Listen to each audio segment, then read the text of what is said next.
What is up, everybody? Today we have my great post commentary of my final group stage sudden death 1v1 risk tournament map against Ewald Pho. I think I pronounced that right.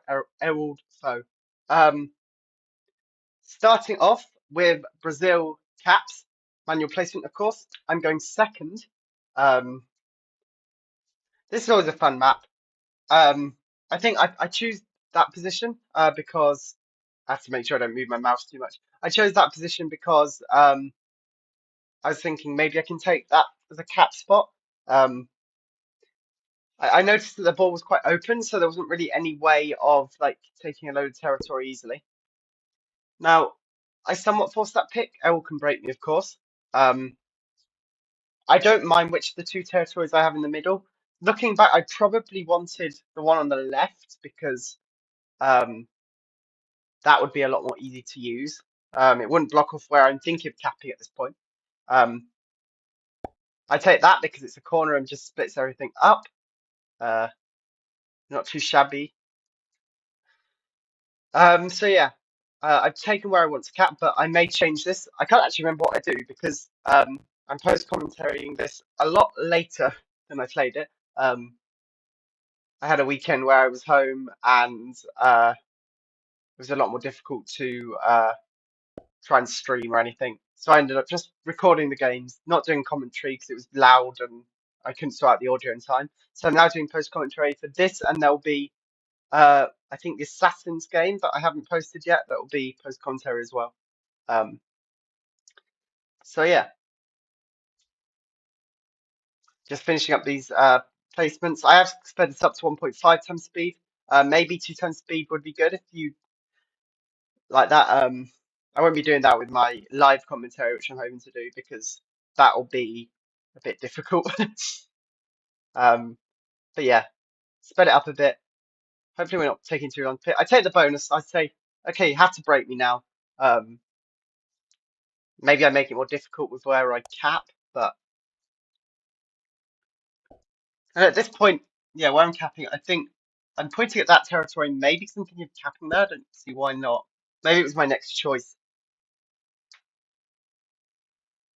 Okay. And now I need to place down. I think I cap. Yeah, I put some there to predict a stack, or at least make it so he might hit some of cap troops. Yeah, and I cap there. So L caps where I expect them to. We see if they hit the 12 now. I 100% would get the favourable roll on the stack. I just realised that volume seems quite low, but it seems to be at max, so not 100% sure about that. Okay, we'll see what Ewald does here.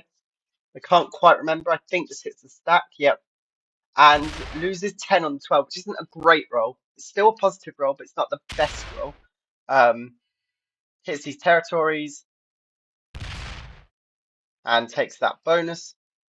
But I've got quite a nice cap at the moment. I quite like my position here. I can't exactly remember what I do here. I assume I just attack a lot of territory. Yep, lose a troop there, which isn't great, but I just attack lots of these ones.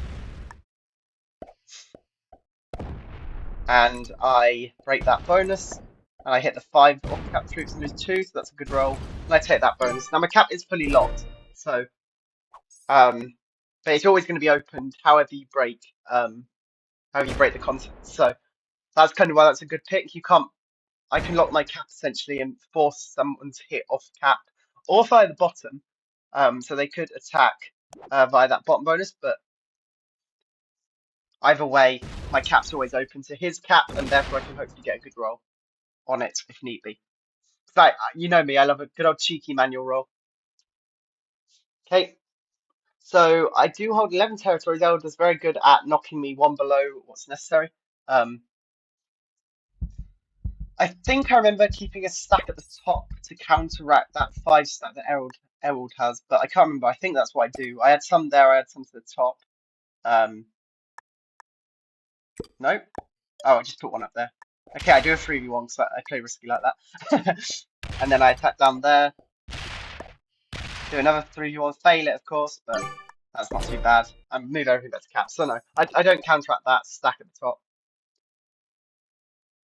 Now, I do realise that it'd be great if I could block off Ewald's cap. It currently has 2 cards, but we'll see. If that top one's ever taken, I do have to break the bonus. So the similar way my cap's always broken is I take the bonus. My cap is always open if I take that bonus. So's Ewald's if he takes the middle. So either way, we're in good shape. Okay, I have to break the bonus again. I decided to go the guaranteed route, which does close for my cap again, but I also take the bonus. I hit a load of cap troops, get a slight advantage, and move back. All these little advantages pay off in the end. I do think I have the troop lead at the moment, just about, by about 5-6 troops, but a lot of them are ones around the board. So they most likely will get hit without Ewald losing anything hitting them. Okay, we see Ewald take the bonus again. Or no, we don't. We see them open the cap this way, and this is good. This means that if I ever want to roll Ewald's cap, I have to go the long way around. I might speed this up to 2 times speed, actually, because we are taking quite a long time to do things. So I sped it up to 2 times speed. Now that 8 stack's actually kind of looking dangerous. I can't leave it there too long. So I think I do counteract it at some point. Not now. I counteract it later. Okay. I just take these territories. I look at the cap roll, 20v14. I'm not taking that, of course. That would be not my best play. I mean, I could win it and win the game there, but taking a 20% roll to try and win a game, which I'm currently leading in, doesn't seem like the best play. So over time, I should get an advantage here, but it could lead to stalemate if I don't take advantage of that advantage quickly. If that even makes sense. Ewald removes me from the top, I believe, here. Nope, leaves that one there. It's a 10 stack in a corner, which is, I think, Ewald's main mistake here. Having that 10 in the corner. If my cap was open, even more so, I maybe could have went for the cap roll, but yeah, having 10 troops off the cap, which are now locked, I don't open them. I mean, they can come back to the cap next turn, but yeah.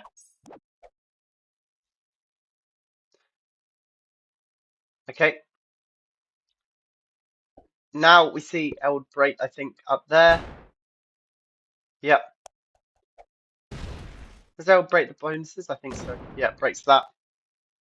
And I'm here like, oh, because the 2v1 fail. And no, they just opened their cap that way. And this is getting precarious. A 13. If I have a set on 3 soon. But no, just moves the troops to cap. That makes sense. So now I need to make sure I take as much territory as I can, get them under 12. And take a few extras just in case. I take that card, take the bonus again. It has to be opened in some way.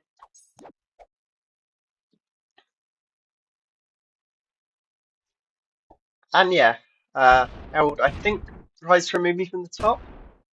I think. Not too sure. Or just takes a lot of territory. Opens my cap that way again. Hits my 3 and loses 2. See, Ewald's not getting great dice on my off-cap troops, which is good for me. It's a shame for Ewald, because it does hurt their ability. I just take all these troops again, hit them, get okay dice, so got about even. Move back to cap. I'm slowly edging out the advantage. I do have a set here.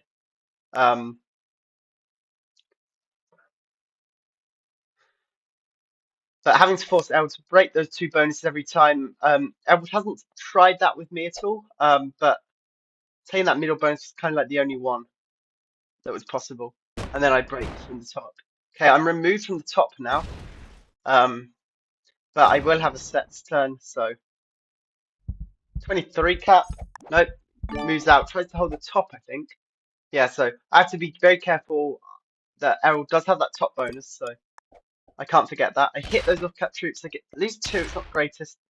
And now I start hitting more off-cap troops. Lose 2 again. It's okay. Still not the greatest. Still positive overall. I now make it so to... Yep. Uses the cap to come off, takes that bonus, has to break my bonus, does so. Hits quite a lot of stuff here, but knocks me under 12, and I think stops. That's very well played. Keeps going, takes the bonus. Makes sense, forces me to attack from my cap. I mean, it doesn't have to be from my cap, but I always have a cap open. 50% chance, I'm like, I don't think I take that. I'll have a better chance if Ewald does not set on 3 and I do. I take all of the top of the board again. I have a slight troop advantage. I don't have the set on 3, but it still rings true if Ewald does not set on 4. Has to break the bonus again. Breaks it that way. I do have a 3 in a corner, which if that gets open may be useful. I can't remember if I just bring it back to cap at some point, but because I'm using my cap troops to attack, I don't think I do. Okay, yep, there's 15 on cap. And now I'm thinking, I really want to set on 3 because I would probably roll that, but I just go up, and I believe I just hit those off cap troops. I'm counting, see how many territories Ewald has. I don't attack too much because I want as many troops as I can in case Ewald does not have a set on 4. And Ewald's thinking, I think this means no set on 4. I can't remember, but this was my play. I didn't want to attack too much. It's down there, breaks my bonus. These troops need to come back to cap, and I'm like, please keep attacking. The more attacks, the better. Do any of the troops come to cap? They do. I think I take this. I think I take this roll. Yep, I use those 3 troops in case, but they don't get anywhere. 89%, and I win the first game. And I can't remember, was I going first or second there? I'll go back in the vid quick.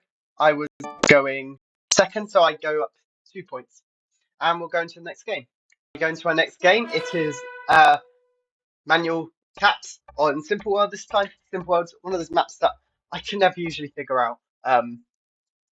I've been getting, I think, better at it recently, but it was the one that made me lose to Olive in the tiebreakers of the March Madness 1v1 tournament. And I look at these blizzards and I'm like, okay, GG. Look at this great spawn for North America for Ewald. For the player going first, the Russia cap is kind of overpowered here. I emote it because it's fairly obvious. I don't really have much play here. My only option here, going second, really is to roll the cap as early as possible and hope for a god roll. Because we can't let someone hold. I think North America's +3 is one of the bigger bonuses. So having those 2 blizzards makes it very, very strong. You might be thinking, why can't I cap in Canada? And the problem is, then instead of holding North America, Ewald can hold the rest of the board, and I'm stuck in Canada, and I then definitely have to roll the cap and hit a load more territories. I don't think that's the play for me. So now I'm just trying to disconnect myself as much. I'm capping probably in Europe, but my cap doesn't really matter because the North America position will be way too strong if I don't break in there. So my plan is I'm 100% going to roll that cap, and I really hope Ewald leaves enough troops off it, taking either the rest of the board. And I think, no, I'm not going to put any troops anywhere else. I need all the troops for this cap hit. I was thinking about maybe taking South America, but it's not useful. And those 9 troops are kind of locked. I mean, me taking China there means that we have to take another attack in order to connect that 19 to his main stat. And so it makes it, that's 3 extra troops that will be off the cap. There's 20 there. I can't remember. Does L take Asia? Yeah, L takes Asia. Okay.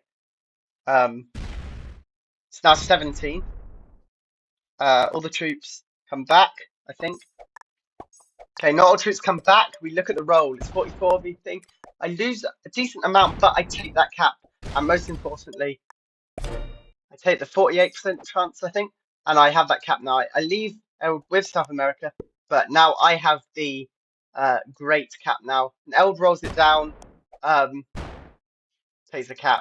And I think now I'm in a position where, yeah, I lose the 3v1. And I'm in a position where I got a good enough cap roll that I managed to take the win here, I believe. I don't think anything crazy happens. I leave 13 there. I think Ewald plays to go for the cap roll here. Because over time I start edging out an advantage, especially going second as well and getting bigger trades. Fortunately, doesn't get the rolls. Gets a great roll there, so it's very close. But doesn't quite have the juice. And I managed to win my second game, going second. And that puts me up 4-0. I split the caps, doesn't matter. And we go on to the next game. Going into the next game now. It is Castle Worldom. One of this map that used to be good for caps, and yet again we get crazy blizzards. Look at those blizzards in the central bonus on the right there, the +3. That's like a whole line of territories, and it's a 1-point guard. So we've had multiple 1-point guards here, crazy blizzards, and we see. Okay, I'm just trying to pick territories that might make me a bit disconnected, but also being not too bad. I kind of let Ewald take loads of the cornery parts in this one to prioritize me taking a bit more corners. Yep, take that corner. I'm not picking like the best territories here, but I'm picking territories that I think I can play around with a strategy. And my strategy is, of course, I need to get that 1-point hold. But Ewald goes first. And so it's going to be very, very difficult for me to hold it. Now, picking up them might have been a mistake, but I feel like I was going to get blocked off from there anyway. I have to play with. I think I split stacks here later on in the game because I play with the expectation that if Ewald doesn't play for that 1-point guard and I go full in for it, because it's currently locked off with my one at the top and my other picks, one on the right and the ones in the middle. I'm currently blocked off from there, so. I think I do a split to make sure Ewald doesn't go for something else that isn't the 1-point honeypot. So I want to pick territories that keeps me connected around the board. I think at this point, my whole aim is to put most of my troops on that one at the top, in order to break, assuming Ewald also splits. It was very, very hard to predict this. Because sometimes you think, oh wow, that's a very, very good spawn first. But it can make it so it's a very obvious pick for that play to choose. And so it might be very easily predictable. And if you get a bad cap roll, or bad stack roll, sorry, it could put you on the back foot. It probably wouldn't, but it gives player one a bit of a chance. So yeah, what I'm trying to do is I'm trying to make sure that Ewald can't really get anywhere just placing up there. I take all of that, it's connected now. As long as I never take that territory that Ewald picks, I'm happy. And I think I placed most of my troops on that one at the top, I think that's what I do. I put some somewhere else as well. Yeah, I think I split, do I? I don't know why I do that. I don't even place where I thought I was going to place. Okay. I remember that completely wrong. I think, okay, yeah, tried to predict my whole stack. I mean, this should be game. Ewald now holds the bonus. I'm locked off from it.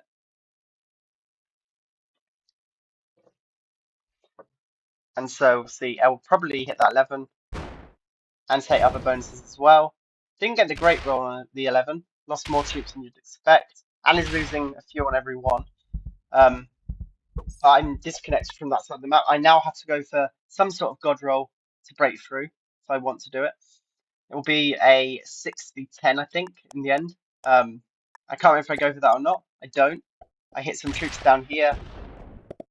Roll 3v2 with some crazy. Tail it. And now I just have to take as much board as possible. I don't go into the corner because I want a stack that can hit the guard stack at some point. It's my only chance of ever getting back into this game. But yeah, holding a +3, pretty strong. 70-30 manual, loses 2, takes off 1 there, and gets some terrible manual rolls. And this right here might seal me the deal. It depends if I can break into that bonus. More importantly, if I can take it. Let's see if I get the dice. But those manual rolls were terrible. Actually, with 30 10, I do it. I lose 9 though. It's not the greatest roll. But that's taken away the advantage Ewald has. Does 5v2 and fails it. And I hope they don't get a card, but they do. And yeah, it's just some terrible dice for Ewald here. I think he had that 95% of the time and just had terrible dice. Does have a set so he can break in. I think I did have the follow-up set though, so it's the 4. Gets good dice there. And I'm like, please don't take the bonus. It will save me so much hassle. Don't win the 2v1. They think about, do they want to roll the 2v1 or do they want to maintain that one troop? They do roll it and they don't get it, and I cheer with joy because that means I don't have to think about breaking that only. I still go in there. Do I take the bonus myself? I do not either. I did not have a set. I do now. So yeah, I'm now on the upper foot because Ewald doesn't have a set. That 3 in the corner though, that's quite useful. I can't do much counterplay on that side of the map now. Okay. Takes the middle, puts a 2 there, so I need 6 to take it out reasonably instead of the usual usual amount. And there's 2s guarding everywhere. Pretty good play. I would have used that extra troop to go with the 2 on the other side. Just in the case I didn't have a set on 4. I do. Just hit 3. I lose 3, it's not the greatest roll. But I think I have just the advantage now. I take that corner because it would be more annoying. Can't click territories. Go there. And yeah. Has to win a 3v2 and fails. I think that's game. Come as Ewald makes me clean up, I think so. But yeah. I get rather lucky there. Or more so that Ewald gets unlucky. And yeah, that's it. Yep, Ewald has botted, so I think I just clear up the bot this turn. And yeah, I go up to 6. Now, going into this, I think I had already qualified for the knockout stages before this game. So I was on pretty good chances now because I've got 6 points. But Ewald, I think, only needed 2 points against me in order to go through, which means Ewald has to win one of these next 2 maps. I did the zombie thingy, and we cheer. And then I look at the blizzards, and I'm like, okay, I get one of the best blizzards you can get there. Has to pick one of the most connected territories straight away because otherwise I hold a bonus. And it's looking pretty good for me. Of course, anything can happen with stat rolls, so I say it looks good for me. We'll see if that remains the case. Now, one of my things with Jules Verne is I very much play as a bottom, in the sense that I love the bottom of the map way more than I like the top of the map, and that's kind of like the opposite of most people. Because the top of the map, you have that juicy free territory bonus. You have the 4 territory bonus for in the middle, which is worth quite a lot. But I much prefer the bottom of the map usually when I play Jules Verne. I love trying to hold that bottom right constant or the bottom left with the blizzards. Yeah, but I usually try and be as unpredictable as possible in 1v1s. I don't usually I don't do the optimal picks all the time because that confuses the opponent a bit more. If the opponent's good, usually they can outplay me at times. But if I'm unpredictable, they don't know where I'm going. It can make it very difficult then to predict my stats going second or if I'm going first. They might not be able to hide from me as easily. So yeah, I like the unpredictability is my play, which in FFA risk is kind of the opposite. You don't want to be that unpredictable, otherwise no one can trust you, etc. But in 1v1s, it's just you against your opponent. It can be very, very interesting to try and take territories in a kind of sporadic way. I connect everything at the top up there because that helps me. If I'm connected, that most likely means Ewald will be connected as well. So yeah. Now, I can't tell if this is still at 2 times speed. I'm assuming it is. So yeah, I'm now picking territories at the bottom. I think actually because top of the board is just so appealing right now. I can't remember if I go there or not. I have no memory. I assume I just keep picking at the bottom. Yeah, I just take a load of the territories at the bottom. I think I'm thinking of picking down there because if Ewald places the stack in the corner, the tip of the island, as I'd say in the bottom left, um, I can kind of get to the rest of the board. And I think that's what I'm trying to plan. So I'm thinking of planning on that weird shaped territory that connects to the tail. And so if I can pick there or somewhere near there, I can access most of the board. But yeah, currently all of Eld is connected mostly. I think there's going to be one territory or two that be forced to be alone. But yep, I just pick up there. I think, do I make that an island? Okay, no, I don't. I think I pick here. Now, if I was Eld, I'd never pick that territory in the bottom because that connects a lot of the board together. And it actually gives me another place I could stick my troops. I could stick them on that right side. I'm forced to make a pick that's not so great. I pick there because that's technically still open if I want to go there. It's not as good now. So Eld picks. Now I've got to pick a terrible territory wherever I pick. So I pick there. And I think I'm going to stack there. Because it depends where Eld picks it. If I have to pick the middle, it's not strong. No, sorry. If Eld picks the middle, it's not strong because then I have to go all the way around to get to the left-hand side of the board.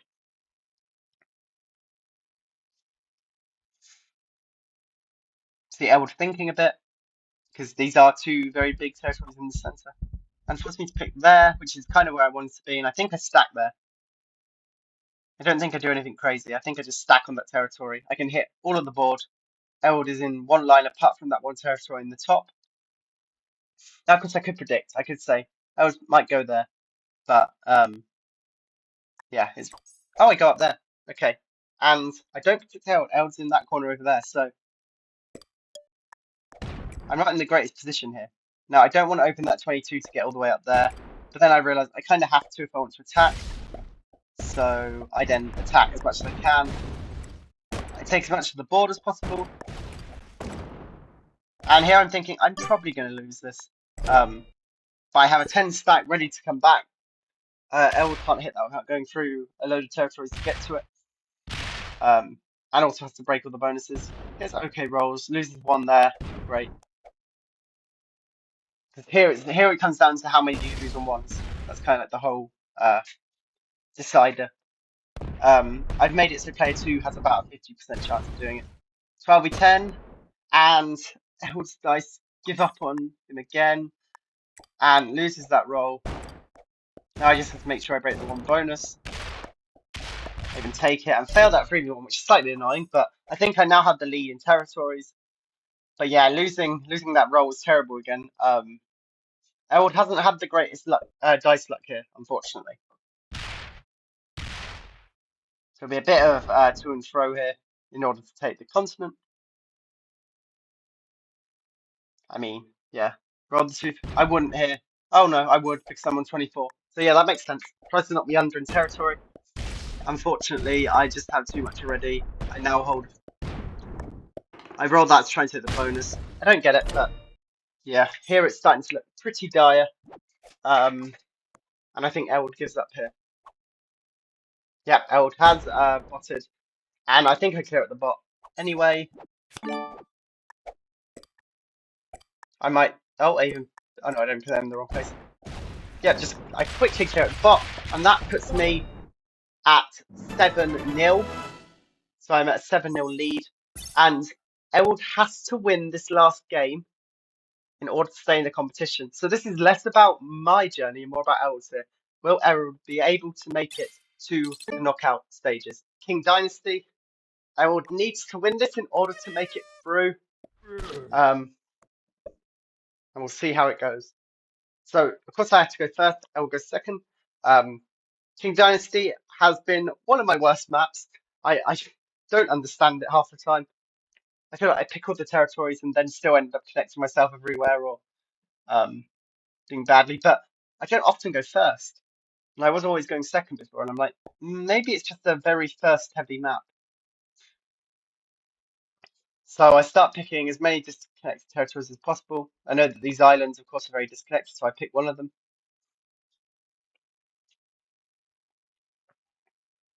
Okay, and I think here I just start picking loads of territories in that bottom continent because if I'm connected, Ewald is also connected in theory.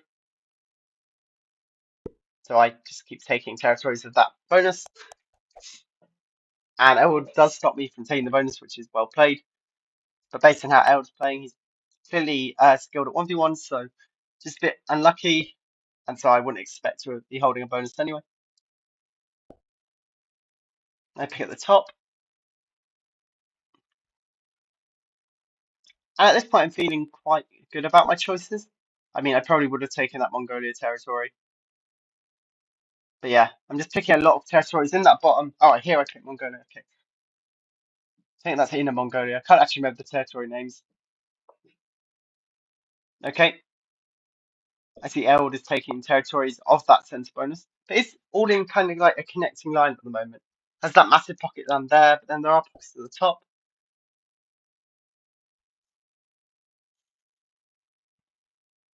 But I'm thinking Ewald must have to connect to himself in the centre from Mongolia. So I'm thinking I would probably be in one position at this point. It just depends where I put my stack.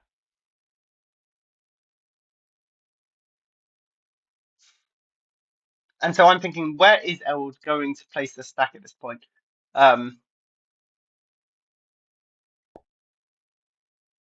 It's a very good question. I have to create a few exclaves.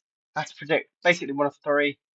I predict Ewald's probably going to not go in one of the obvious places, and so I believe I predict bottom right. No, I don't predict bottom right, but I still go for the roll, I believe. So it becomes 26 v 24, and I lose, and Ewald gets the dice that hadn't had the whole time. I get unlucky there. I lose the roll, and that's probably good enough for Ewald to take the victory. We shall see. But yeah, having such a negative roll wasn't great. If I sacked him down there, I probably would have had a better chance. Or maybe if I just attacked around the board.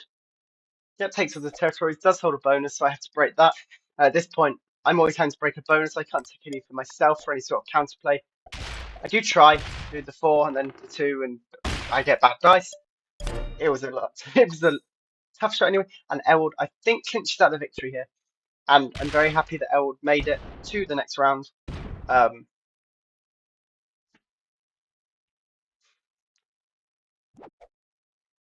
It was all of my opponents in this group stage were great players. I had some lucky dice, I had some unlucky dice. I think it mostly came down to luck, more so than skill in these group stages. I think all of my group players were phenomenal. But yeah, this game I lose, and okay, I was half expecting the 3v1 to fail. I couldn't remember, but yeah. Now I'm thinking, can I break both bonuses? And I'm like, yeah, no. I have to win 4v 3v2, not lose a troop. I get it. But even with all these little bits, the territory numbers doesn't help. I think that was no set on 4. So I get all of the bad luck in one game, which is great for Ewald because they only need to get 2 points, and those 2 points come from this game. Take some risky rolls. I mean, I say it's risky. It wasn't risky. They lost 1 on every attack. Leaves me a 1 back there. So now I need to win 4v3v2, or even worse, 4v2. I did it again. I seem to have all the good dice luck here. This is where my dice luck went this game. But yeah, this is an easy finish. Yeah, it doesn't step before me. Clears me out the bottom. It's better dice. At the top, I have a set. It's 4 troops. I always like to fight it out. I attack through the wall. I did split out my troops. I did want to see if my my single dice rolls were gonna do well. They did not. And that's the end of this game. The final score is 7-2. And good luck to Ewald in the knockout stages. And good luck to everyone else who's made it there. If you enjoyed the video, feel free to give a like, subscribe. Definitely give comments on what you would have done in those games. Is there anything I could improve on? Very much glad to hear it. But yeah, a good result to me. I think mostly down to luck. So yeah, hope everyone enjoyed and have a good day.